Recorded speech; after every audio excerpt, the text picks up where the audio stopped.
Welcome, beautiful people, and thank you for joining us on Till the Wheels Fall Off, a podcast by Two Folk Couple. I'm Matt. And I'm Paige. And we're here to inspire others, to bring you guys into our lives and tell you a little bit about our journey.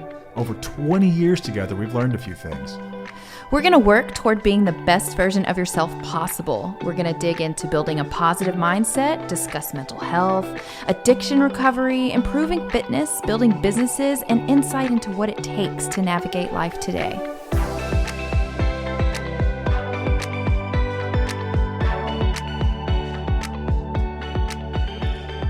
Welcome back to another episode of Till the Wheels Fall Off. I'm Matt. I'm Paige. Man, oh man, it's been a week. Holy crap. Feeling a little drained, I would say, here lately. A little bit. God bless, man. I don't know if it's just the routine getting started again and just feeling sort of resistant to it, or what the heck's going on. I don't know. I like a good routine, but we've been waking up a lot earlier than we were used to waking up. Man, I don't know if it's like lack of sleep or what. I don't know if we're the only ones feeling this way, but there's something about this time of year where it's just trying to get through it. So here we are. All right, we're going to talk about controlling versus challenging today. What's the difference between controlling someone and just challenging them to be better? Ooh. Or on the other side of that, something very similar is controlling versus accountability. Yeah. It's a question we get a lot, and it'll kind of drive you crazy if you think too hard about it. Because Paige is raising her hand right now. The more you think about it, the fuzzier it gets almost. It's so true. We're going to have a discussion to provoke some thoughts, give some insight, some things that we believe. I think this is my all or nothing thinking that kind of gets in the way. Is that what my cognitive distortion? That's why we've been researching this for 3 days, is because you keep asking me questions that make me go, everything I thought, now I don't. And we got to start all over. I'm just challenging you. Oh, Jesus. Okay. That was a good one. All right. We're going to start it with a story, as I often like to do. I actually wrote this, a few months back. It's actually in our community page. And if you're not already in our community, check us out. If you go to any of our social media profiles, if you click our link tree, you'll find our website, you will find our YouTube channel, our social media accounts, and also our Facebook community. Totally free Facebook community. And we've got files in there. We've got some helpful free guides and things like that. Mm-hmm. This is one of them. I wrote this quite some time ago. It's called Drop the Rope. And credit where credit is due. The Drop the Rope concept, the idea of this came from some good friends of ours, Jesse and Jay Norman. They've got a podcast called Moving On Again. We actually were on that. It's been about 6 months now. A few months, yeah. Yeah, it's been a little while now, but this was their concept, and I just took it, sort of elaborated on it, and made it my own. But anyway, just in case they're listening, they go, you SOB, you stole it. Give credit where credit's due, but this is my perspective of it. So it's called Drop the Rope. Picture a large, muddy hole in the ground filled with water. Everyone got the visual? So it's rectangular, extends to your left and to your right, as far as the eye can see. Just pit of water, left and right as far as you can see. It's 10 feet across, though, from one side to the other, and it's 6 foot deep. On one side of this hole is you, and on the other side is your partner. A thick rope is in each of your hands, and you are engaged in a battle of tug of war. Remember tug of war? Yes. It's like my favorite of all the field day games. Oh, God, I sucked at it. I love tug of war. It was fun. Anyway, so tug of war. So you're playing tug of war across an infinitely wide body of water. Your feet are firmly planted as you pull with all your might. Each tug toward your side of the hole represents your perspective, your emotions, your feelings, and ideas of your reality. And each tug from the other side, so your partner's side, is equivalent in force. And like you, it represents their perspective, their emotions, their feelings, and their ideas of their reality. Conflict in a marriage is nothing more than a game of emotional tug of war. Each individual is fighting with all their being to protect their worthiness and to defend their perspective. To say, listen to me. My opinion matters. I have value. Validate me. Sometimes we tug to protect our ego. Sometimes we tug to prove a point. Sometimes we tug because we lose sight of the reason we ever said, I do, to begin with. One thing is certain in this game. It will leave one person muddy, sopping wet, upset, feeling misunderstood, dejected, dominated, and defeated by their best friend. The same person we swore to love and honor, to protect and nurture, to understand rather than to be understood. The victor of this game, quote unquote, the victor, is often the stronger willed, the more articulate debater, or the more stubborn, not the most correct. Boom. Energy, persistence, and stubbornness are required to win tug of war. One person must outlast the other in this battle of wills, and the result is always the same. The result is a victory that serves one ego and damages another. It moves the couple further apart. Trust and safety are sacrificed, and vulnerability is squashed. I am right, and you are wrong. In this game, a battle won is a battle lost. We've all been here. We've all had fights and disagreements, and sometimes they're short-lived. Sometimes the game goes on for years. Paige and I personally have had our fair share of these battles over the years. We've both been muddy. We've both, quote unquote, won battles. We've both agreed in time that this game serves no purpose and does nothing to further our goals. I encourage you to drop the rope. So, rather than playing tug of war, we have decided to drop the rope. We look at each other from across the muddy hole, and we nod at one another and simultaneously let go of the rope that symbolized the distance between our perspectives. The tension is released, and we stare at each other. Then we both get to work.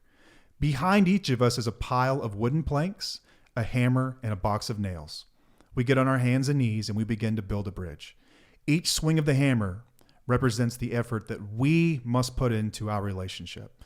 We take ownership of our part in the disagreement. She drives in a nail, and it represents her failure to communicate her needs in a healthy manner.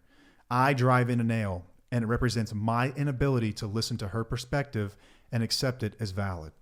The process is repeated until we have constructed a sturdy bridge over which we walk to each other, we stand over the hole, and embrace. I go on to say that we think we can fix people. This is where our episode starts today. Mm-hmm. We think that we can fix people. We think that if people would do things to our liking, our lives would be perfect. This is a failure to understand the dynamics of a relationship. It's an even bigger failure on understanding the world. Our marriage leveled up when I started listening. This is my perspective at this point. When I started listening, for years I would point out your faults and ways that you should improve, things you could do different. I would chastise you for your feelings, and I would invalidate each emotion that you shared with me. I would gaslight you into feeling like you were the problem. I was working harder on being right than I was supporting my wife. To support you meant I had to admit that I did not always know what was best, and trust that you would take this gift, as I saw it, and use it well. I had a problem with control. Our partners aren't as naive as we think, and they're much smarter than we give them credit for. People grow and mature at different rates, and even though I may, quote unquote, know the answer to your problems, nobody learns by being told what to do. Ooh. We learn when our experience shows us the best path to take. We learn when we figure things out for ourselves with love and support. I dropped the rope, and I trusted you to build your side of the bridge the best way that you could. I offered support when asked and stopped insisting that you build it my way. When you approached a fork in the road, I stopped telling you which way was correct. I simply listened, comforted, loved, and supported you along the way. Whichever path you chose would be your path, and you would learn at your own pace. Now, when you're having a difficult time with something, I often ask, are we looking for support or solutions? And 99% of the time, the answer is support. Rarely do people want someone to solve their problems for them. It's no different than your 2-year-old. They will get mad at you as they learn to put things back on the shelf where they go. Just let them figure it out. Mm-hmm. People are no different. They just want support along the way. So I take the cotton out of my ears and I put it in my mouth, and I stop offering fixes, and I just listen. I hold your hand, if you're willing, as you walk through life. This is what marriage is about. This is what healthy growth looks like. Along the way, I have been far from perfect. I've had to apologize many, many times when my old fixer habits come up and I explain how you should be doing something. It is not my job to live your life for you. It's my job to respect you enough to know that you've trusted with me, walking through life with you, not for you. I know we kind of went through that. If there's any part you'd like to go back and read, I suggest you read it. It's on our in the files section in our community. But I think it's a powerful way of looking at what we're about to discuss, which is this rope that exists. Yeah. Most of the time, this rope that exists between couples that we interact with involves addiction, but it's also much deeper than that. It involves tons of issues within a relationship. One person telling the other one that they should be doing, the other one pushing back.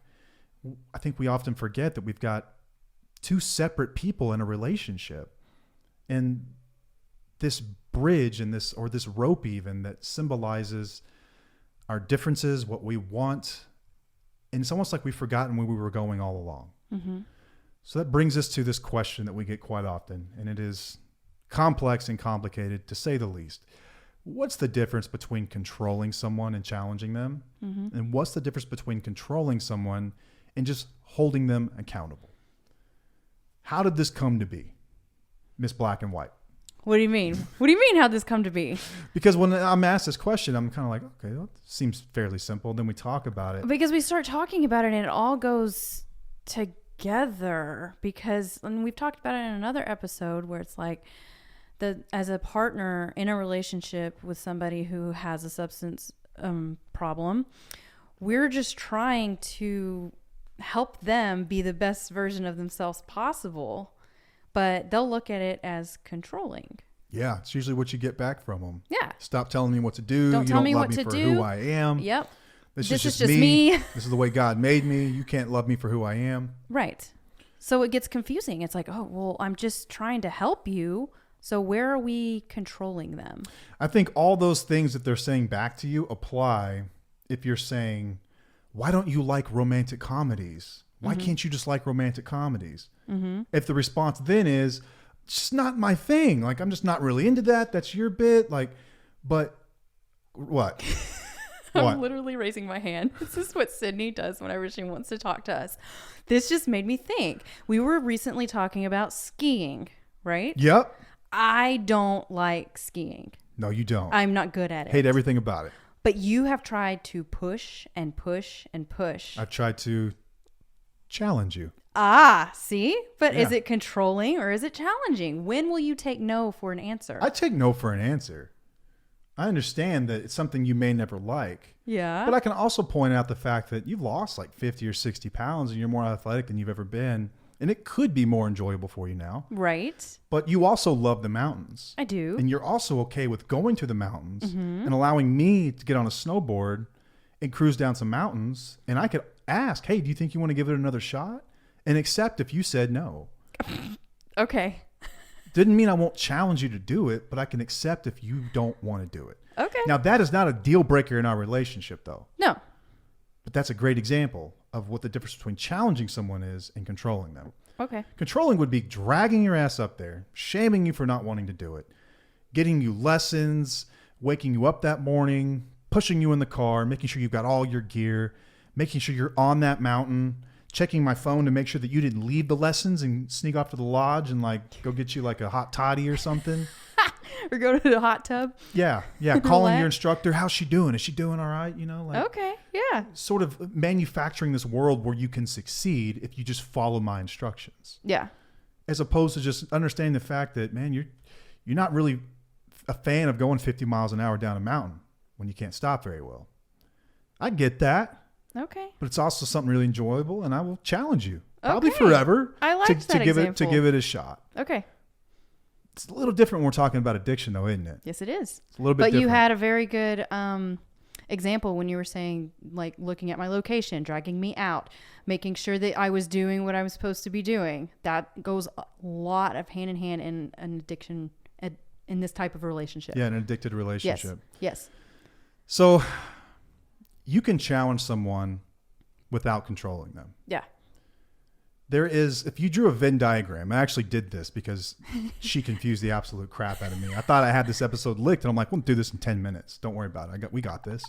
So I draw this Venn diagram. I'm like, look, see, these are the differences. And then there's like this sort of interlap in the middle that involves like conflict and communication. Yeah. Because you're going to have those either way. Right. But then I just got confused all over again and almost just gave up and quit the whole podcast like together. We did. We were like, oh my gosh, how's this going to work We out? know nothing. Okay, so it's a little complex when you're talking about addiction because we're not talking about skiing and someone's preferences on the types of movies they like or the types of foods they like. Oh, that's another one too, challenging people to eat different foods. You know, like you can challenge people on these really basic things. Yes. When it comes to your values and the things that the values that essentially serve as a foundation for the way that you choose to live your life, these things aren't so movable. And you're starting to mess with the fabric of someone's being when you're challenging these things. I look at let's start with accountability first. Okay. This is the one I did a lot more research on. Yeah. Controlling someone versus accountability. And this came from a question from a listener, actually. No, from TikTok. TikTok. Okay, yeah. TikTok. It came from a TikTok where someone, it was a great question. What's the difference between controlling someone or being controlling and just making them accountable for their actions or holding them accountable? And I actually did a video response to this. And so accountability is another word for responsibility. So think of it that way. Ask the question to say, how do I make someone responsible for their actions? And what's the difference between doing that and being controlling? So I think my brain goes here a lot, but I think about work, right? Work in general. I apply for a job and they tell me, all right, you want to work here. These are the hours. Here's the pay. This is your job description. This is what happens if you don't show up and do your job. And usually you might get put on like a performance evaluation or just fired. Yeah. But the agreement is laid out and I have volunteered for this. I'm asking for accountability in some ways when I have signed up for the job. And relationships aren't too much different, but we don't talk about it this way, right? We're not like the cone heads where it's everything's like very contractual and discussed and it's out there. Right. There's sort of like this unwritten agreement between couples that you discuss your hopes and dreams for life. And this person will either nod and smile or they'll be like, no, it doesn't interest me at all. Generally, the more nods and smiles you get, the longer you're together because you agree, you want the same things. You want the same things in life. It's sort of like this agreement you enter into without really communicating it, which we'll get to in a little while, where you have sort of volunteered yourself to be held accountable to the mission of the relationship, to the vision of the relationship. And some things are discussed, some aren't. Some could be a little more clear. And I think that's where these things get really screwed up. Yeah. A lot of the times that we get into relationships, or the relationships that we deal with, we have someone who had every red flag in the world present upon entering the relationship. And they just assume that, like a lot of people, they're just going to grow out of this behavior. They'll quit doing coke. They'll quit smoking weed. They'll quit drinking so heavily. They'll just grow out of it without it ever really being discussed. But they'll see these red flags. And then several years down the line, they'll say, you're not doing this stuff anymore. And the addict will say, dude, I've been doing this from day one. Like, what is the problem here? I've always been this way. So now we have conflict. Yeah. We have this problem. Right. Where it's, I want this and you want that. Now we're playing tug of war. This is the biggest problem that we deal with on a day-to-day basis. It blows my mind. It blows your mind. Why? Because people, like, we're trying to grow. Oh, yeah. It should be just it is mind-blowing. It that should part, be like right. a natural thing in life that, okay, I don't want to do this anymore. I need to grow and stop staying stagnant and stall or whatnot. So whenever we're like upping our game and this person is staying the same, it's like, it's a slap in the face when we're like, hey, catch up with me. But they're like, no, you already knew me. This is how I was beforehand. So you just have to accept me for who I am for the rest of our lives. It's tough. So tricky. Like, because it's that's why all this is tricky. Because it's a harmful behavior. It's not something that only affects them. If it only affected them, generally you wouldn't be saying a whole lot. But this is starting to bleed into other areas where it's affecting your emotional security, your safety. The environment that you're raising your children in, or your children altogether. It could be affecting their jobs, their legal status, all kinds of stuff. Like, it has massive consequences. And it is fair to challenge someone to say, don't you think you should be doing less of this? Yeah. On the other hand, enter into a relationship with someone who's got a substance abuse disorder. You have to understand there are certain parts about substance abuse disorder that are outside of the bounds of just holding someone accountable. Most of us don't realize we're getting into a relationship with somebody who has a substance abuse issue. Like, we don't see that. We think that, oh, we're young. We're just having fun. We're partying. And normal thoughts. And like I right. said, one of the partners usually grows out of it. Why can't the other one grow out of it? It's got their hooks in a little deeper. It's a little deeper than just growing out of it. Okay. But you understand what I'm saying? I know. You've been in a relationship with one of these goons. I know. I'm fully aware. I know how it works. It's just I'm sharing with you how it's mind blowing. But I will say that I think you did a very good job of walking this line between controlling and holding me accountable. Okay. So accountability, like we talked about with the job, consequences are a form of accountability. But you have to volunteer for them. If someone never volunteered for them, they're going to view your accountability as they didn't ask for it. I didn't volunteer for that. Where is this coming from? This is out of bounds. It's like me trying to enforce a policy that you never knew existed. It doesn't mean that you can't decide to change policies over time. I was going to say. Yeah, I know where you're going with this. I could right here with you, right? So you can look at my face and you know exactly what I'm thinking. If you're communicating as a couple, like we talked about in that story in the beginning, if you're communicating openly about where you're at in life, you can change the trajectory of your relationship at any given moment. Mm-hmm. You can decide to do all kinds of crazy things. You can decide to do like, hey, let's move up to Oregon and a nudist colony. I don't know, but if you communicate about these things and you're both on board, you can do that kind of stuff. The issue comes when one person is dead set in change and the other person is nowhere near ready or hesitant to it. Okay. Then we've got a problem. Yeah. You're playing tug of war with someone who is not moving, and you're not giving up either. We talked about what this looks like and what happens and what the result of two people pulling nonstop is. You're going to grow further and further apart. You're going to create resentment over time. Yep. And nothing good comes of it, which is the elephant in the room of all of this and the most difficult piece of this thing that, God, I'm going to get grilled for saying it probably, but a lot of relationships don't make it out of here. Yeah. They don't. And I think that it's so difficult because we're talking about an addiction. This is something that's got hooks in people. The disease concept of it all, like there is some validity to this. Certainly. I won't say there's not, but this person, sometimes they don't want to change because they haven't seen how it's affecting their life, because this is just how they operate. This is their pattern of behavior. This is just how their brain works. And should you have compassion for that? Yeah, to a degree. But the other piece of it is that your needs matter too. Exactly. That's what I was going to say. Your needs matter. Yeah, you matter. And if you are willing to sacrifice some of the best years of your life to wait and see if this person figures it out, more power to you. But you have to know what you're signing up for. Mm-hmm. And it's likely to be miserable at times. It's likely to be tricky, hairy, full of ups and downs. You're probably never going to get what you want. Yeah. You get what you want in life when you design your life and you find someone that wants the same design. Exactly. Yeah. But to have this chasm in the road, this huge hole, this gulf, this gully, and you're pulling on one side and they're on the other, and you're saying, this is what I want, and they're saying, I'm not ready for that. Someone has to give up. Yep.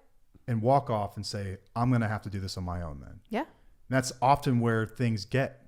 That's where we generally meet people most of the time. Yeah. They're at this place, at this jumping off place. I think that the number one question we get is, how do I make them see they have a problem? Mm-hmm. And second most is, how do I fix them? Yep. How do I get help? How do I help them? Yeah. How do I help them? What do I do? When someone asks us that, they've already done everything I would ever suggest. Yeah. 100 times out of 100 times. Mm-hmm. Have you had gentle conversations with it? Well, yeah. Well, have you put boundaries up? Well, yeah. If they haven't, then they'll try that. And the result is often this person is unwilling to change. Yeah. They are unwilling to change. Every effort you make after that point is a form of control. Absolutely. In my opinion here. Right. If they have told you where they are and you've told them where you are, and then you want to continue to track their phone, you want to count the number of drinks they have, you want to look for their drinks, you want to ask around and see where they were last Friday to see if they were lying, you want to hold them accountable, you are trying to force a round peg into a square hole. This person is not compatible with your values at this point. Right. Maybe one day they could be, but they are not at this moment. Yeah. And the resistance you feel is simply the resistance of one person that wants A and the other that wants B. I think the person, now I will validate you and say that you want a healthy life. Yeah. You're right. You're correct. I hope that they see that one day. One day they may see that, but it's unlikely you are going to affect that change through control. That is going to create resentment. Yep. You can love someone, you can be there for them, you can support them, you can empower them, you can hold their hand and say, I will do this with you. But if they don't want it, it's unlikely you're going to get anywhere. Right. That's the accountability piece. And controlling versus challenging someone is very similar. We talked about this kind of the intro when it came to challenging. I think that you've always been, when it came to accountability, you've never really held me accountable. I guess in some ways you have. Like there were some consequences and things, but the challenging thing was from the very beginning. And it's like this old adage, behind every great man is an even greater woman. I personally believe that because that was my experience in life. It still is to this day, where you've always challenged me to level up, to want to be better. I think you saw early on that there was potential in me, and you're like, there's something in this one here. Mm-hmm.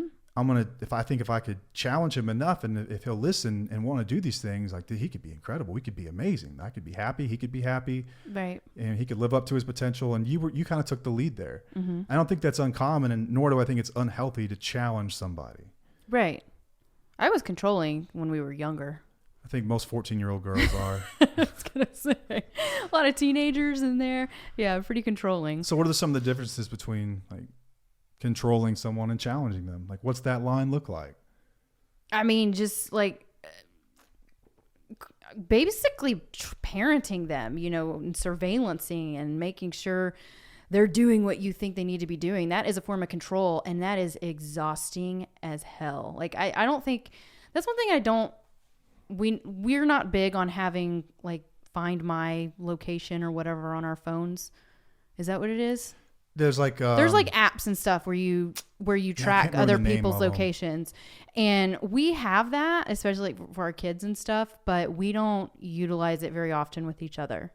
No, like we didn't have that for a long time. But I think that is a form of control because you're trying really hard to see what this person is doing, and if they're doing something that you don't agree with, you want to be able to hold them accountable for that. When in reality, you're controlling them. And it's just going to piss them off and make them resentful. It would be different if I said, I need you to hold me accountable. I'm right. volunteering for this accountability in this relationship. Right. If I'm not somewhere I'm supposed to be, then you have a right to say something. But to look at someone and say like, hey, listen, I'm the principal and you're the student. Yeah. And these are the rules. Right. It's going to create resentment. It's also going to create secrecy and an incentive to hide things if they're not ready to be held accountable. Right. And it's also really exhausting to try to have that power over somebody. If we just let go of that control, you'll realize that you got to put all of that focus towards yourself instead of what the other person is doing, because the only thing that you can actually control in life is yourself and your actions. Mm-hmm. It's not somebody else. And that's where the acceptance piece comes in too, and accepting somebody for who they are. The part that's hard is that these people are typically emotionally abusive, or they hurt you, and it's really affecting, your whole family unit. So you're like, God, do I have to control this person, or how do I challenge them? Is it the way that you approach them? Do you try to challenge them first and then they say, I don't want to do that. And then you're like, okay, I don't want to deal with this anymore. Like, it's all exhausting. Incredibly exhausting. Let's go through some of the key differences in challenging someone versus controlling them. Like, what are some of the concepts behind each? What is, like, walk me through challenging someone to be better. What are some of the things, like 5 things that are attributed to just challenging someone? Okay, so empowering them? Yeah, I think that's a big one. So just challenging someone to be better involves empowering them to improve themselves. Yeah, and there has to be autonomy in this, and they have to be willing to do it as well. Right. It encourages them to take their ownership of their growth and their development. Yeah. That's huge for anybody. I tell everybody all the time, let people make their own decisions, because they're going to become empowered by doing that. And the flip side of that, the controlling behavior, it would be like the imposition of your will, like imposing your will on someone. Empowerment is empowering them. You're encouraging them. You are supporting them. The other side of this is just imposing your will, which is basically designing a life that makes them conform to what you want. Mm-hmm. So your desires, your wants, your needs, without their consent or input. It just seeps. It's manipulating somebody. It's manipulating somebody to dictate their actions for your own benefit. Yeah. It's like, how do I alter your state so that I get what I want out of this? Yeah. Okay. What's another one? What? What are you staring at me? You want me to do it? Mm-hmm. Okay. Positive intent. So when it comes to challenging someone, there's positive intent behind this. The intention behind challenging someone to be better is typically positive. Yeah. Typically. Like in this case, it is. Yes, exactly. This is positive. Yeah. Not always the case. And we're talking about, this may not so much apply at the addiction piece. Yeah. But relationships in general. Right. Let's just say that I don't like romantic comedies, which I do, by the way. Let's say I didn't. Yeah. What would be your incentive for me to like them? It would just have to do with your own opinions about how you want a partner to be, not necessarily what's healthy for them or the relationship as a whole. Yeah. So there's positive intent. It's rooted in the belief that the individual has potential for growth and can achieve more with the right encouragement and support. Mm-hmm. The flip side of this involves a desire to maintain power, dominance, or serve the controller's interests rather than focusing on the well-being or growth of the other person. There is a difference there. When you're challenging someone to be better, you're also being supportive. Challenging behavior is always accompanied by support, guidance, maybe even resources to help that person achieve their goals. Okay. Not your goals, right? Their goals. Offering constructive feedback, providing opportunities for skill development, like you are there with them for their goals, not just your goals. The other piece would be more of an authoritarian figure where trying to coerce them, manipulate them, or just use force to ensure compliance with your wishes. Yeah. There's a fine line. There's a difference. I think that respect for autonomy is perhaps the one that applies the most here. Okay. And we talked about this just briefly, like right before we started. Yeah. So you have to respect their autonomy in their agency. Like I think that when it boils down to what humans, especially in this country, value more than anything, it's agency, which is another word to say freedom to make choices. Like agency, like you are not taking away my freedom to make choices. You're encouraging me to make positive ones, but you understand at the end of the day that I can choose whatever I want to do. I have the freedom to choose. And as long as I have even the perception that I have the freedom to choose, I'm more than likely to do the right thing. When you box people in and you don't give them autonomy, you often get the opposite result. It's like reverse psychology. Sort of in a way. It's like I've always said, like I can drink right now. There's nothing in the world preventing me from drinking today. Right. Nothing. I could go to the liquor store right now, buy a bottle of whiskey, come home and get drunk. There's nothing stopping me from doing that, which is why I love the power of choice. I have the choice to do that. I choose not to. And you have respect for that. And you understand that if I don't, you've got boundaries in place and you will take action to protect yourself, but you don't have any actions in place that would punish me necessarily for my ability to choose. Yeah. You know, like you don't have a lock on my debit card that doesn't allow liquor store purchases. Yeah. Like I still have the freedom to choose, and you've accepted that I have the freedom to choose. Yeah. That's huge. What are you going to say? You've been wanting to say something for the last 10 minutes. You're staring at me. This one throws me off because on the other side, like with alcoholics, they would say, well, I'm just choosing to drink. I want to drink. You are controlling me by saying, I cannot drink. But what if the drinking is causing negative behavior within the family? What if it is hurting the person? Like, that's where your boundaries come into play? Absolutely. Boundaries are there to protect yourself. Yeah. Okay. Accepting someone's alcoholism is in some way saying, like, I accept your freedom to destroy your own life if you want. Yeah, your own life, but you're not taking me down with you. So that means I have to make changes on my end. Yep. Not asking you to make changes because that's your decision. Yeah, but at the end of the day. Yeah, and respecting their power to choose is it's a form of empowerment in some ways. Like, right. listen, you've told me, like, I have the choice. You can do what you want, dude. You're a grown man. Yeah. Make whatever choice you want. But Right. I've got boundaries in place. And if I decide to make a poor choice, which is a poor choice, then you would take action to protect yourself. Yes. You would be crushed. Right. It It wouldn't be easy. Family, It would be hard, but I have to protect myself and my kiddos. Yeah. Also, I think that this is perhaps maybe the most important when it comes to challenging someone. There is collaboration. We talked about this early on, how there has to be communication and a voluntary action in some ways. There's some people in the world who do not want to be challenged. They don't. They are stubborn. They're stuck in the mud. This dog's snoring. I hope you can't hear that on the mic.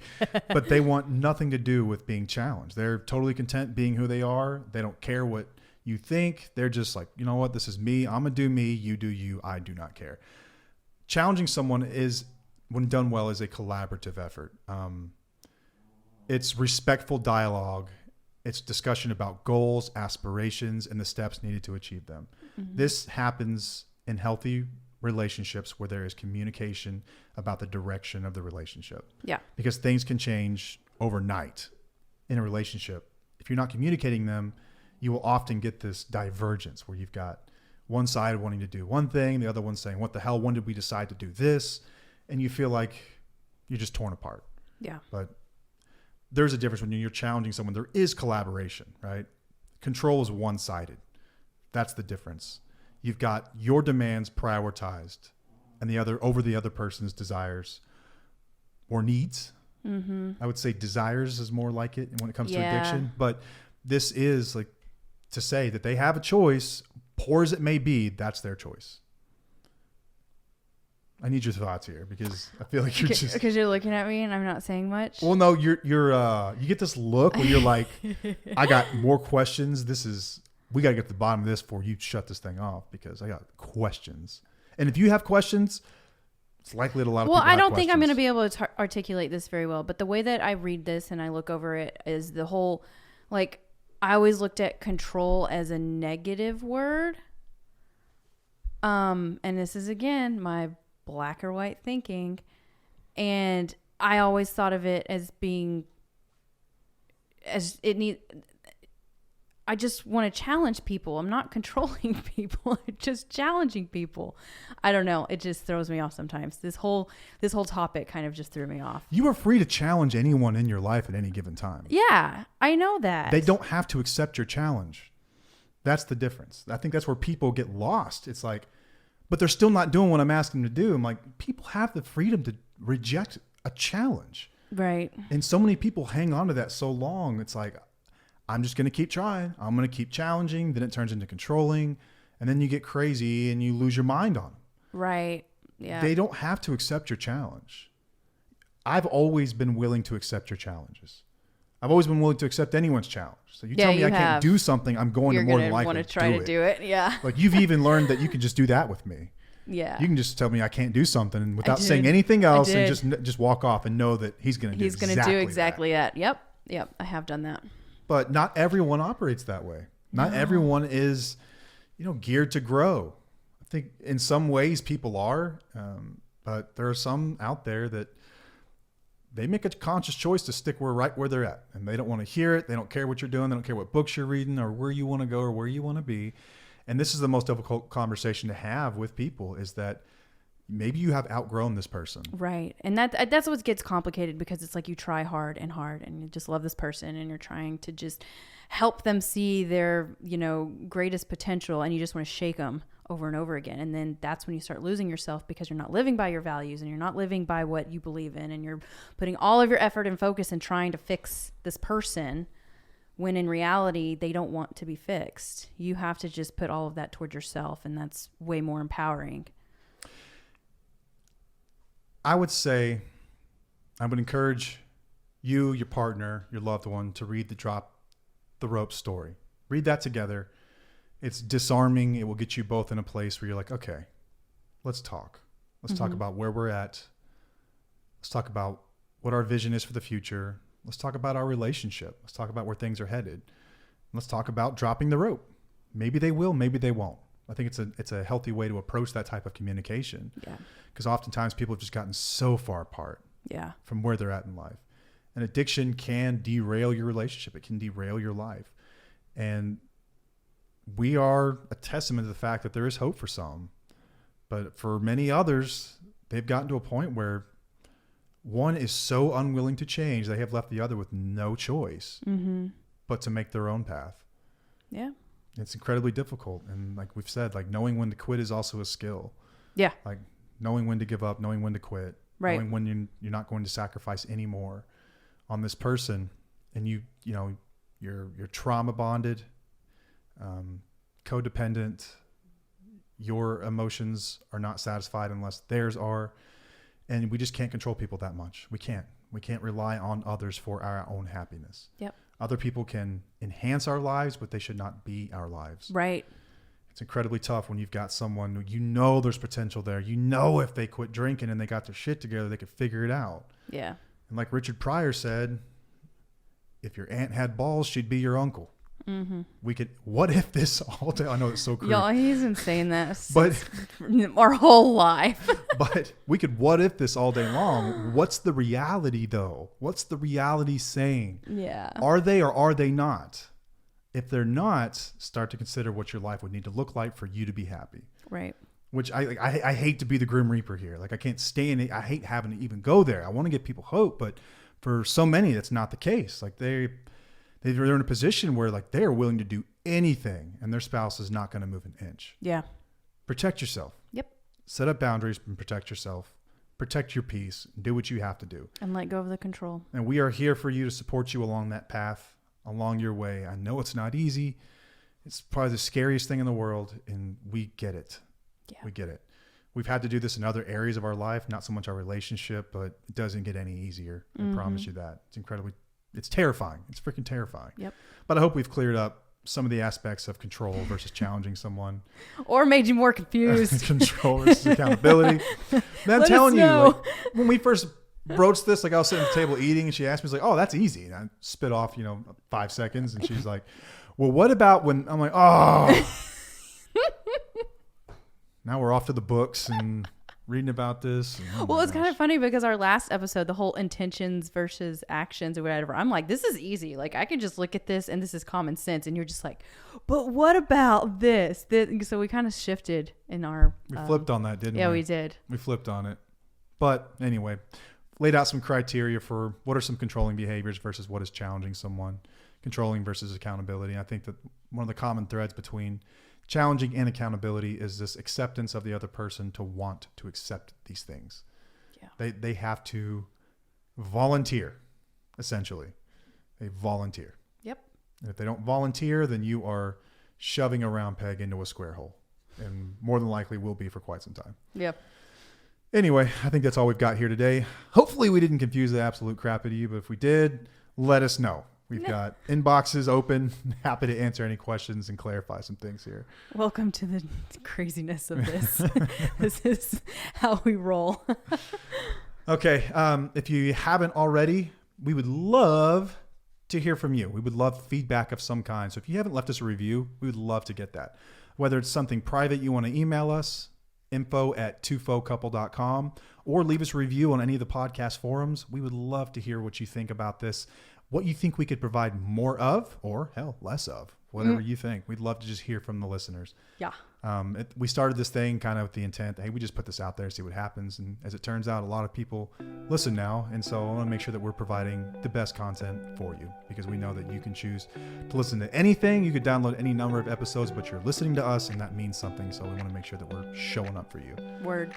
Okay. Well, I think that's all we've got. Yep. Anything else? Nope. All right. Paige's going to take a hot bath and try to forget this ever happened. Yeah.